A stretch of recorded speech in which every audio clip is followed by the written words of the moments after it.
खबर है 77वां गणतंत्र दिवस समारोह। सीएम ने सचिवालय परिसर में तिरंगा फहराया। क्या कुछ कह रहे सीएम, सुनिए। हमारे देश का प्रदेश का भविष्य हमारा युवा है।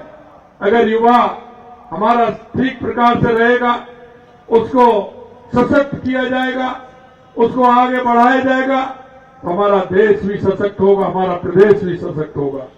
युवा देश और प्रदेश का भविष्य है। इसलिए युवाओं को शिक्षण, प्रशिक्षण, रोजगार के भरपूर अवसर उपलब्ध कराए जा रहे हैं।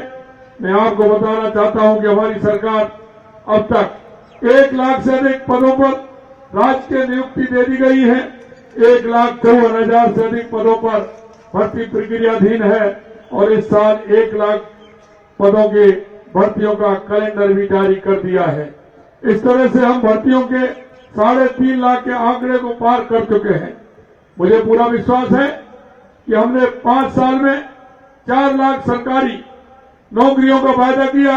मैं आपको विश्वास दिलाता हूं, उससे ज्यादा सरकारी नौकरियां हम दे करके रहेंगे, ये भी मैं कहना चाहता हूं। हमने निजी क्षेत्र में लगभग 2.5 लाख युवाओं को रोजगार उपलब्ध कराया है और आपने देखा है पहली साल में ही हमने राइजिंग राजस्थान किया।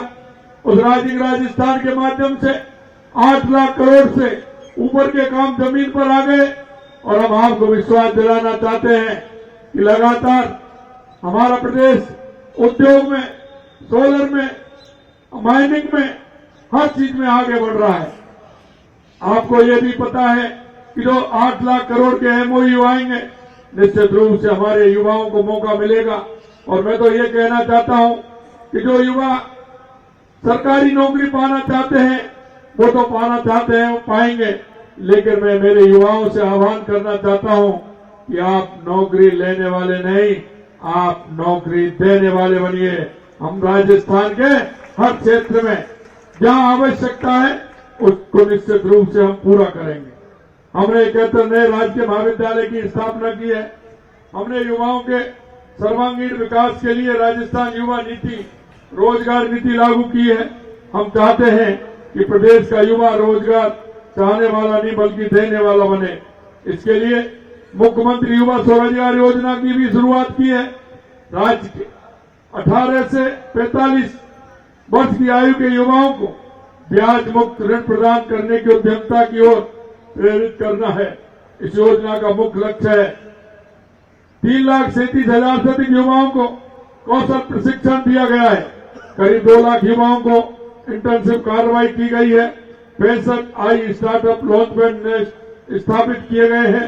658 स्टार्टअप को करीब 22 करोड़ की सहायता प्रदान की गई है। मैं आपको यही कहना चाहता हूं कि हमारा प्रदेश, चाहे वो हमारा किसान हो, चाहे हमारी महिला हो, हमारा गरीब हो, हमारा युवा हो, हम सबको लेकर के साथ चलते हैं।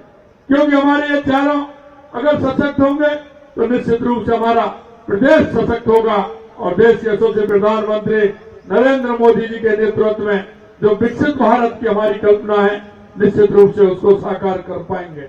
भाइयों बहनों, मैं आप सभी साथियों से कहना चाहता हूं कि सचिवालय कर्मचारी कल्याण के लिए हमारी सरकार पूरी तरह से प्रतिबद्ध है। मेरे भाई और बहनों, क्योंकि आज गणतंत्र दिवस है, हम ये भी चाहते हैं कि हमारा हर व्यक्ति हमारे इस राष्ट्र के विकास में अपना योगदान दे। योगदान किस प्रकार से कि जो जिम्मेदारी हमको मिली है, उस जिम्मेदारी को हम किस तरह से पूरा कर सकते हैं। हम देखते हैं कि हमारा चाहे अधिकारी हो, चाहे कर्मचारी हो, चाहे हमारा किसान हो, हमारा नौजवान हो, हमारा दुकानदार हो, हमारा उद्योगपति हो, कोई भी व्यक्ति हो, हर व्यक्ति का इस राष्ट्र के विकास में योगदान होता है। जब हमारी जिम्मेदारी को समझते हैं और जिम्मेदारी को समझते हुए हम उस काम को आगे बढ़ाते हैं, तो मित्रों कड़ी से कड़ी जुड़ती है। और वो कड़ी से कड़ी इसलिए जुड़ती है कि अगर हम काम करेंगे तो निश्चित रूप से वो काम जमीन पर उतरेगा। क्योंकि उस व्यक्ति को जो आवश्यकता है वो आपके पास आता है। और मैं आपसे यही कहना चाहता हूं कि हमारे अधिकारी हो, हमारे कर्मचारी हो, चाहे प्राइवेट क्षेत्र में काम करने वाले हो, हम हमारे मन से काम करेंगे, लगन के साथ काम करेंगे तो निश्चित रूप से हमारा काम के माध्यम से आम जनता को उसका लाभ होगा, हर व्यक्ति को उसका फायदा मिलेगा और वो व्यक्ति सशक्त होगा। अगर वो सशक्त होगा तो निश्चित रूप से हमारा प्रदेश सशक्त होगा, हमारा देश सशक्त होगा। आप सचिवालय में काम करते हैं और सचिवालय के कर्मचारी हैं, जहां से सरकार की नीतियां, योजनाओं की शुरुआत होती है। प्रशासन का शीर्ष संस्था होने के नाते सचिवालय कर्मचारियों का विशेष दायित्व बनता है कि वे राज्य सरकार की कार्य योजना को त्वरित गति से जनता तक पहुंचाएं, ताकि उनको योजनाओं का समुचित लाभ मिल सके। मैंने पिछली बार भी कहा था, क्योंकि प्रदेश की जनता की आशा और उम्मीद इस सचिवालय से बहुत होती है, क्योंकि वो लोग सचिवालय की तरफ भी देखते हैं। जो काम होते हैं वो इस सचिवालय से होते हैं। उनके लिए सचिवालय